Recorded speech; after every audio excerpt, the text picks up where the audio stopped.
নমস্কার, গল্প সঙ্গে চায়ের আড্ডায় আমি ইন্দ্রাণী। আজকে আরও একটি নতুন গল্প আপনাদের জন্য এনেছি। ভিন্ন স্বাদের একটি গল্পের নাম পরিণত। শুনতে থাকুন। আর আপনারা যদি চ্যানেলটিকে পছন্দ করে থাকেন তাহলে দয়া করে সাবস্ক্রাইব করে আপনাদের অমূল্য মতামত নিশ্চয়ই জানাবেন। শুরু করছি আজকের গল্প পরিণত। ক্লাস 12-এ পড়তে পড়তে মিনতির হাত ধরে প্রথম নারী শরীর চিনতে শুরু করেছিল অনুপম। মিনতি তাদের পাশের বাড়িতে থাকতো। কখনো সখনো আটকে গেলে তাকে ইংলিশ গ্রামারটা একটু দেখিয়ে দিত। 4-5 বছরের বড় মিনতি। একদিন যখন বাড়িতে কেউ ছিল না, হঠাৎ মিনতি কিস করে অনুপমকে। হতবাক অনুপমের হাত ধরে নিজের সারা শরীর বোলাতে থাকে এবং নানা ধরনের কথা বলতে থাকে। মিনতির এই সমস্ত উত্তেজক কথা শুনে অনুপাক একেবারে হতবাক হয়ে যায়। মিনতির শরীরের গোপন অঙ্গে হাত পড়লেই শিহরণ খেলে যায় সদ্য যৌবনে পা রাখা অনুপমের। সেই বয়সে নারী শরীর নিয়ে তখন তার অগাধ কৌতূহল। কিছুক্ষণের মধ্যেই মিনতির ডাকে সেও সাড়া দিয়েছিল।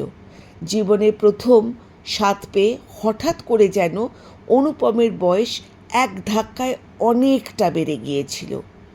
5 বছরের বড় মিনতিকে কেউ সন্দেহ করত না। অনেক সময়ই তাদের বাড়িতে পড়তে রেখে মা বেরিয়ে যেত বন্ধুদের সঙ্গে আড্ডা দিতে কিংবা শপিং করতে, আর সেই সুযোগে তারা মেতে উঠত অবাধ যৌনতায়। মিনতিই প্রথম অনুপমকে বলেছিল যে তার গ্রিক দেবতার মতন শরীরের গড়ন নাকি যে কোনো মেয়ের হৃদয়ে ঝড় তুলতে পারে। কিন্তু ঠিক 1 বছরের মধ্যেই বিয়ে হয়ে গেল মিনতির। কিন্তু ততদিনে যৌনতায় আসক্ত হয়ে পড়েছে অনুপম। কলেজের হ্যান্ডসাম অনুপমের গার্লফ্রেন্ডের অভাব ছিল না বটে, অন্যান্য কোনো নেশা না থাকলেও নারী শরীরের প্রতি অনুপমের নেশা দিন দিন বাড়তে লাগলো। কলেজে পড়তে পড়তে হঠাৎ একদিন গাড়ি অ্যাক্সিডেন্টে অনুপমের মা বাবা দুজনেই মারা গেলেন। কিছুদিন পর শোক কাটিয়ে বাধ্য হয়ে বাবার বিশাল বিজনেসের হাল ধরতে হলো অনুপমকে। অভিভাবকহীন অনুপম একাকিত্বে কাটাতে আরও বেশি করে নারী সঙ্গ উপভোগ করতে লাগলো। বন্ধু বান্ধব, পরিচিত মহল, এমনকি নিজের অফিসেও অনুপমের বেশ বদনাম হয়ে গেল এটা নিয়ে। সুযোগ পেলে সে যে বয়স কিংবা সামাজিক অবস্থানের তোয়াক্কা না করে সে আর অনুপম যে কোনো মেয়েকেই তার উদ্দাম যৌনতার সঙ্গী করে রাখতে ভালোবাসত। ধীরে ধীরে একথা চারিদিকে জানাজানি হয়ে গেল। অনুপমের অবশ্য এসব নিয়ে কোনো পরোয়া নেই। প্লে বয়, ব্যাড বয়, ক্যাসানোভা কোনো উপাধিতেই তার কোনো প্রবলেম নেই। এর মধ্যেই অফিসে অনুপমের সেক্রেটারি মিসেস ব্যানার্জির রিটায়ারমেন্টের সময় হয়ে গেল। সুন্দরী সপরিতাভ পর্ণাকে নিজের সেক্রেটারি হিসেবে বেশ পছন্দ হলো অনুপমের। কয়েকদিন পর পর্ণাকে সোজাসুজি জিজ্ঞাসা করলো অনুপম, তোমার কি কোনো বয়ফ্রেন্ড আছে? ছোট্ট জবাব দিল পর্ণা। স্যারের সম্পর্কে সব কিছু শুনেছে সে, তাই তাকে যে অনেক ভেবেচিন্তে কথা বলতে হবে তা সে বুঝতে পারল। এরপর একদিন আবার সে পর্ণাকে জিজ্ঞাসা করলো, উইকেন্ডে কি করো তুমি? বয়ফ্রেন্ডের সঙ্গে মিট করো? আমার বয়ফ্রেন্ড তো আমার সঙ্গেই থাকে। তার মানে লিভ টুগেদার করো তোমরা? হ্যাঁ স্যার। খানিকটা হতাশ হলো অনুপম। পর্ণাকে পাওয়া যে সহজ নয় বুঝে গেল সে। বেশ কিছুদিন কেটে যাওয়ার পর পর্ণা বুঝল আসলে অনুপম ভীষণ একা। সে শুধু নারীর শরীর খোঁজে, তার মনের গভীরে যাওয়ার চেষ্টা সে কখনো করে না। তাই আর তার কোনো স্টেডি গার্লফ্রেন্ডও নেই। এর মধ্যে পর্ণা 2 দিন ছুটি চাইল অনুপমের কাছে। স্যার, আমার বয়ফ্রেন্ডের না শরীরটা খুব খারাপ, 2 দিন ছুটি চাই স্যার। পরের দিন বিকেলে অফিসে কাজ করতে করতে পর্ণার কথাই ভাবছিল অনুপম। হঠাৎ কি মনে হলো কাজ টাজ সব বন্ধ করে উঠে পড়ল সে। ফাইল থেকে অ্যাড্রেস দেখে পর্ণার বাড়ির দিকে রওনা দিল। প্রথমে একটু দ্বিধাদ্বন্দ্ব হচ্ছিল ঠিকই, পরে ভাবলো যে না, একবার কি ঘুরেই আসা যাক, দেখেই আসা যাক ব্যাপারটা কি। বাড়ির সামনে এসে দেখল ছোটোখাটো একটা সুন্দর বাড়ি। তার ঠিক সামনে খুব সুন্দর একটা বাগান। সেখানে একজন বেশ বয়স্ক মানুষ গাছের পরিচর্যা করছেন। অনুপম গিয়ে পর্ণার কথা জিজ্ঞাসা করতে করতেই পর্ণা ভেতর থেকে বেরিয়ে এলো। অনুপমকে দেখে সে বেশ অবাক হয়ে গেল। তোমার বয়ফ্রেন্ডে খোঁজ নিতে এলাম, কেমন আছেন উনি? ওই তো, দেখতেই পাচ্ছেন কেমন আছেন। দেখছেন না, জয়ের গায়ে নিয়ে বাগানে চলে এসেছে। গাছেদের সঙ্গে কথা না বললে উনি নাকি সুস্থ হবেন না।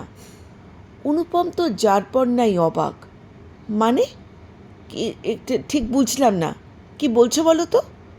Yes sir, is my boyfriend, my দাদু, আর কেউ নেই আমার, বলে দাদুকে গিয়ে জড়িয়ে ধরল পর্ণা।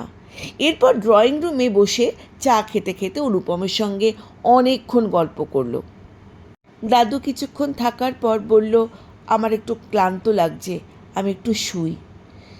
উনি চলে যাওয়াতেই পর্ণা বলল, তাহলে আজকে এত অবধি থাক স্যার, আমাকে একটু দাদুকে দেখতে হবে।